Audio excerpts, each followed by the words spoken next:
In this presentation, we're going to be looking at the dissociation of water and the pH scale. It has been found that very pure water can conduct a small electric current.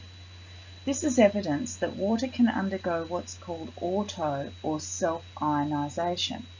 So if you take two water molecules here, sometimes when they collide, this water here could accept a proton from the other water. Now, if it's accepting a proton, this makes this water a base and this hydronium ion its conjugate acid. Now, if this water was the water that donated a proton, then this water here is an acid and here is its conjugate base. Now, the concentration of ions in solution remains really small. So therefore, most of the water is unionized. Now, the thing to note about this equation is the double arrow. This is telling us it is an equilibrium equation. And as it's an equilibrium equation, we can work out its equilibrium constant. Now, the equilibrium constant for water is called Kw. K for equilibrium constant, W for water. And an equilibrium constant is always calculated with the concentration of the products divided by the concentration of the reactants. Now, in this case, the reactants are a liquid and their concentration remains constant. This can also be written as the concentration of the hydrogen ion times the concentration of the hydroxide ion. Both mean the same thing.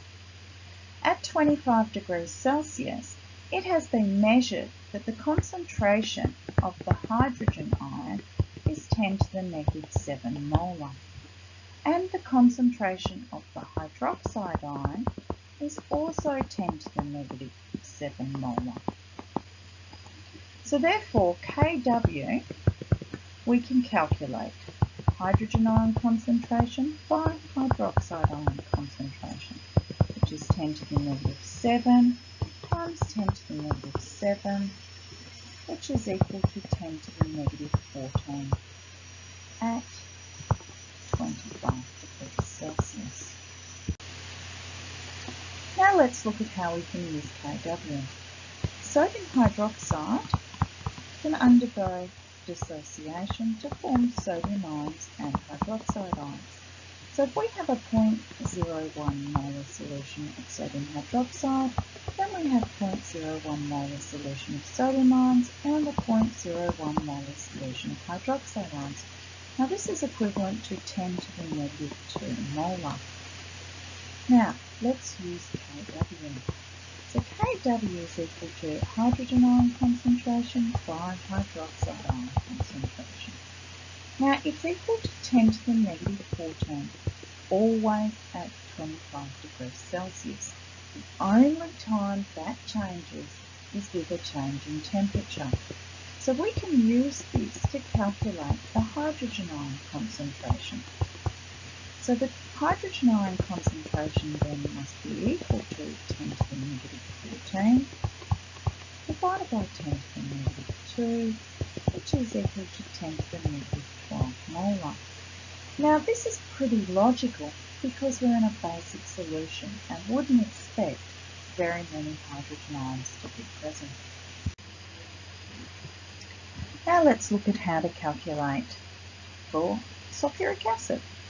So sulfuric acid, we are going to assume fully ionizes.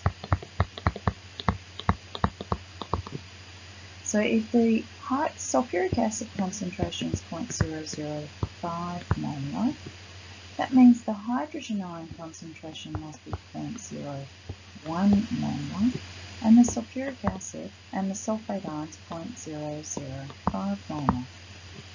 Now 0.01 molar is equivalent to 10 to the negative 2 molar. Now using Kw,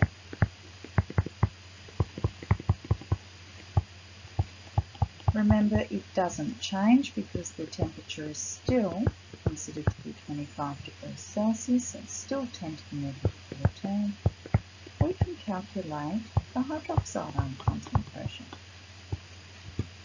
So the hydroxide ion concentration must equal 10 to the negative 14 divided by 10 to the negative 2, which is 10 to the negative 12 molar.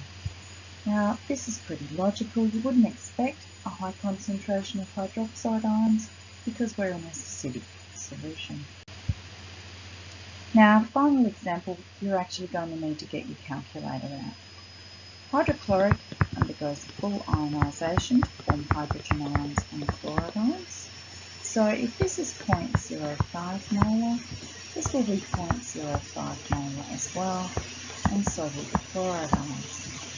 Using Kw, which is equal to the hydrogen ion concentration by the hydroxide ion concentration, and at 25 degrees Celsius, remember it is always 10 to the negative 14, this will equal 0.05 by the hydroxide ion concentration.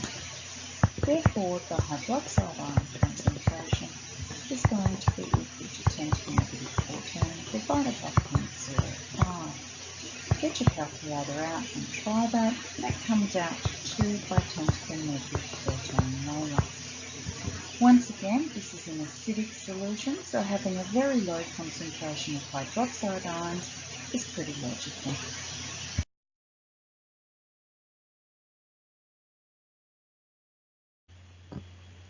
As the concentrations of hydrogen ions and hydroxide ions can be really small, a Danish scientist, Søren Sørensen, who was working in a bottling plant, proposed a way of expressing the hydrogen ion concentration. He called this the pH. Now the pH literally means the power of the hydrogen ion concentration, and it is based on a logarithm scale. So the pH is calculated by the negative log of the hydrogen ion concentration. So therefore, if the hydrogen ion concentration was equal to 10 to the negative 1 molar, if you stick 10 to the negative 1 molar into this formula, you would find that the pH would equal 1. Conversely, you can also convert a pH back to a hydrogen ion concentration.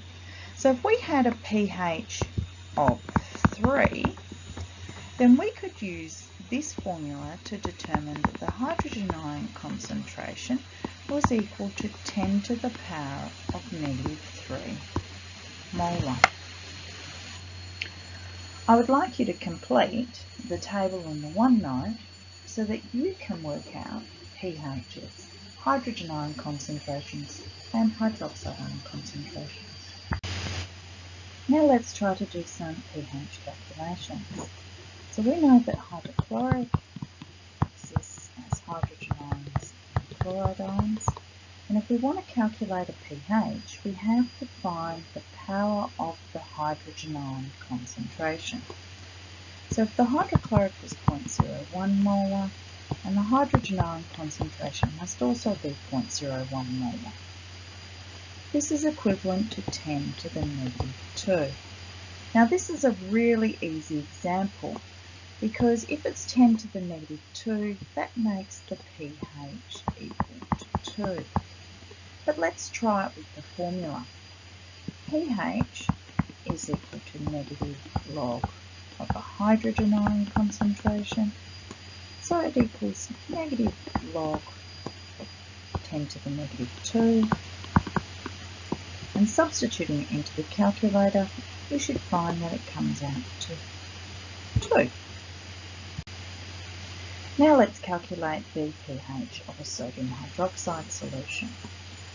Now we know the sodium hydroxide dissociates and exists as sodium ions and hydroxide ions.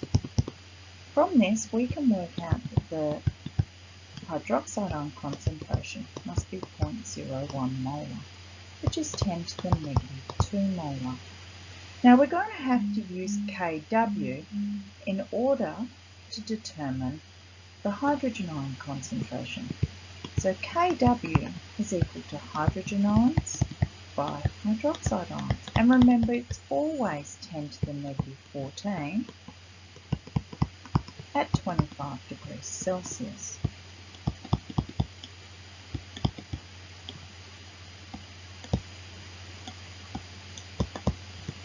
So the hydrogen ion concentration must equal 10 to the negative 14 divided by 10 to the negative 2, which is equal to 10 to the negative 12 molar.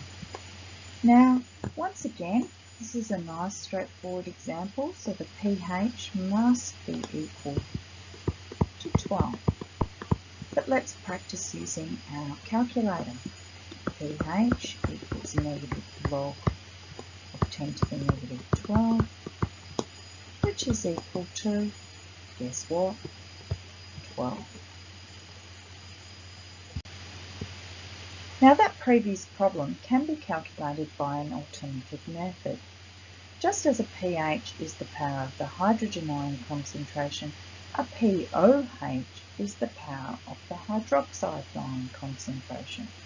So in the previous example, the hydroxide ion concentration was equal to 10 to the negative 2 molar.